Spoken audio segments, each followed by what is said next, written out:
മന്ത്രി അപ്പൂപ്പൻ എന്ത് ചെയ്തു? ആരാണ് മന്ത്രി അപ്പൂപ്പൻ എന്നല്ലേ വഴിയെ മനസ്സിലാക്കാം. കേരളം ഇന്ന് ചോദിക്കുന്ന ഏറ്റവും പ്രസക്തമായ ഒരു ചോദ്യം കൂടിയാണിത് കേട്ടോ. സ്വന്തം ഭരണത്തിന് 10-ൽ 10 മാർക്കും നൽകി തന്റെ പ്രോഗ്രസ് കാർഡും കയ്യിൽ പിടിച്ച് മുഖ്യമന്ത്രി പിണറായി വിജയൻ ചിരിക്കുമ്പോൾ ആ ചിരി ഈ നാട്ടിലെ ജനങ്ങളെ പരിഹസിക്കുന്നതിന് തുല്യമാണ്. തന്റെ പ്രകടനത്തിന് 10 മാർക്ക് താൻ തന്നെ ഇടുമ്പോൾ അവിടെ തോറ്റുപോയത് ഈ നാട്ടിലെ സാധാരണക്കാരായ ജനങ്ങളും അവരുടെ ചോദ്യങ്ങളുമൊക്കെയാണ്. നാളെ ആകട്ടെ മറുപടി എന്ന് പറഞ്ഞ് പ്രതിപക്ഷ നേതാവ് വി.ഡി. സതീശനെ വെല്ലുവിളിച്ചു മാധ്യമങ്ങൾക്ക് മുന്നിൽ നിന്ന് മുഖ്യമന്ത്രി നടന്നു നീങ്ങുമ്പോൾ അവിടെ ബാക്കിയാകുന്നത് ഉത്തരമില്ലാത്ത ഒരു പിടി പരാജയങ്ങളുടെ ചോദ്യമാണ്. സതീശൻ പറയുന്നത് നുണയാണെന്ന് വരുത്തി തീർക്കാൻ മുഖ്യമന്ത്രി കിണഞ്ഞു ശ്രമിക്കുമ്പോഴും വസ്തുതകൾ മറ്റൊന്നാണ് പറയുന്നത്. നേമത്ത് കോൺഗ്രസിന്റെ കരുത്തനായ ശബരിനാഥിനെയും ബി.ജെ.പിയുടെ രാജീവ് ചന്ദ്രശേഖരനെയും കടത്തിവെട്ടാൻ ഇറങ്ങിത്തിരിച്ച ശിവൻകുട്ടി മന്ത്രി അപ്പൂപ്പന് ഇന്ന് സ്വന്തം പാർട്ടിക്കിടയിൽ പോലും മറുപടിയില്ലാത്ത അവസ്ഥയാണ്.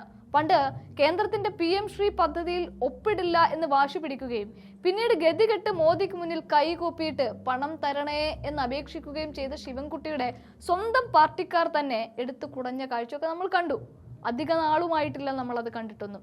ഒടുക്കം എല്ലാ ചർച്ചകളും നടത്തി തോറ്റ് പിന്മാറേണ്ടി വന്ന ഒരു മന്ത്രിയുടെ ദയനീയമായ ചിത്രം അവിടെ വ്യക്തമായിരുന്നു.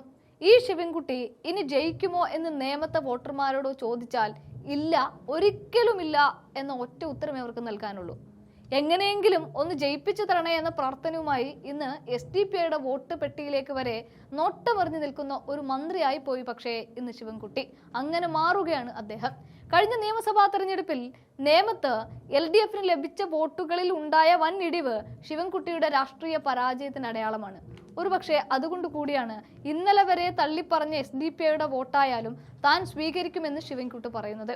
BJP-യുടെ വോട്ടുകൾ കുറഞ്ഞപ്പോൾ പോലും അത് അനുകൂലമാക്കാൻ ശിവൻകുട്ടിക്ക് കഴിഞ്ഞില്ല എന്നത് അദ്ദേഹത്തിന്റെ ഭരണത്തോടുള്ള ജനങ്ങളുടെ അമർഷമാണ്.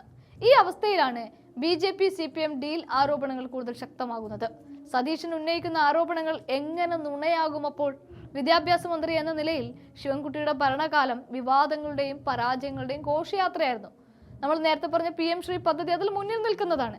അടുത്തത് സ്കൂൾ ഉച്ചഭക്ഷണ പദ്ധതിയിൽ ബിരിയാണി തരാം, ഫ്രൈഡ് റൈസ് തരാം, ഇങ്ങനെ പല ജാതി മെനുകൾ നിറഞ്ഞു. പക്ഷേ അതിനൊന്നും പണം നൽകാതെ പ്രധാന അധ്യാപകരെ കടക്കണിയിലാക്കിയതും ആധുനികവൽക്കരണത്തിന്റെ പേരിൽ ഖാദർ കമ്മിറ്റി റിപ്പോർട്ട് അടിച്ചേൽപ്പിച്ച് വിദ്യാഭ്യാസ മേഖലയെ കലുഷിതമാക്കിയതും നമ്മൾ കണ്ടു.